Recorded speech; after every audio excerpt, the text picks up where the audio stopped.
মঞ্চ তৈরির কাজ শেষ। রাজধানীর বসুন্ধরা স্মার্ট সিটির পাশে ৩৬ জুলাই এক্সপ্রেসওয়েতে ভিড় বাড়ছে বিএনপি নেতাকর্মীদের।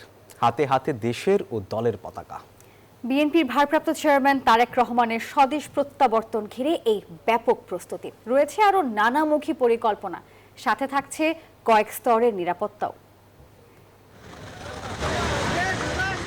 বাঁশ ও কাঠের ৪৮x৩৬ ফুটের বিশাল মঞ্চ, বসেছে এলইডি স্ক্রিন। মঞ্চের দুপাশে তাঁবু আর রাস্তার ল্যাম্পপোস্টে মাইক। রাজধানীর কুড়িল থেকে সংবর্ধনা মঞ্চের পরবর্তী অংশ পর্যন্ত রাস্তার দুধারে ছেয়ে গেছে তারেক রহমানকে স্বাগত জানানোর ব্যানার, ফেস্টুনে। দলের দ্বিতীয় শীর্ষ নেতা তারেক রহমানের ঐতিহাসিক স্বদেশ প্রত্যাবর্তন ঘিরে বিএনপিতে বইছে আনন্দের জোয়ার। দেশের বিভিন্ন স্থান থেকে ঢাকার সংবর্ধনা স্থলে জড়ো হচ্ছেন নেতাকর্মীরা। নির্মম নির্যাতন করে যাকে বাংলাদেশ থেকে তাড়িয়ে দেওয়া হয়েছিল, তিনি বীরের বেশে বাংলাদেশে ফিরে আসছে। ঈদের যে আনন্দ, সেই আনন্দ বহিঃপ্রকাশ আজকে সবার মাঝে দেখতেছি। স্বাধীনতা বিরোধী যে অপশক্তি বা ষড়যন্ত্র, এটা সে রাজপথের ফয়সালা করবে। আমার মনে হচ্ছে এই বাংলাদেশে ৫৪ বছরের স্বাধীনতা পরবর্তী বাংলাদেশের ইতিহাসের সর্ববৃহৎ গণজামায়াত অনুষ্ঠিত হবে। বুধবার দুপুরে বসুন্ধরা স্মার্ট সিটির পাশে ৩৬ জুলাই এক্সপ্রেসওয়েতে মঞ্চ পরিদর্শনে যান বিএনপি নেতারা।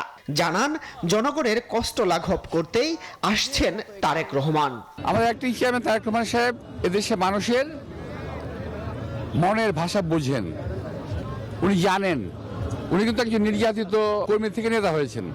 বিষয়টা এমন নয় যে উনি শুধুমাত্র পৈতৃক পরিচয় নেতা হয়েছেন, তা কিন্তু না। বিমানবন্দরের নিরাপত্তায় কোনো ফাঁক ফোকর রাখছে না কর্তৃপক্ষ। পুরো এলাকা জুড়ে থাকছে কয়েক স্তরের নিরাপত্তা বলয়। ২৫ ডিসেম্বর ২০২৫ তারিখ সন্ধ্যা ৬টা পর্যন্ত বিমানবন্দর এলাকায় নির্ধারিত যাত্রী ব্যতীত সকল সহযাত্রী ভিজিটর প্রবেশ সম্পূর্ণরূপে নিষিদ্ধ থাকবে। তারেক রহমানের আগমন ঘিরে বিমানবন্দর এলাকায় এলিভেটেড এক্সপ্রেসওয়ের টুল প্লাজা ৪ ঘন্টা টুল মুক্ত রাখছে সরকার। এই ব্যবস্থা থাকবে বৃহস্পতিবার বেলা ১১টা থেকে ৩টা পর্যন্ত। মাসুদ সুমন, নিউজ 24, ঢাকা।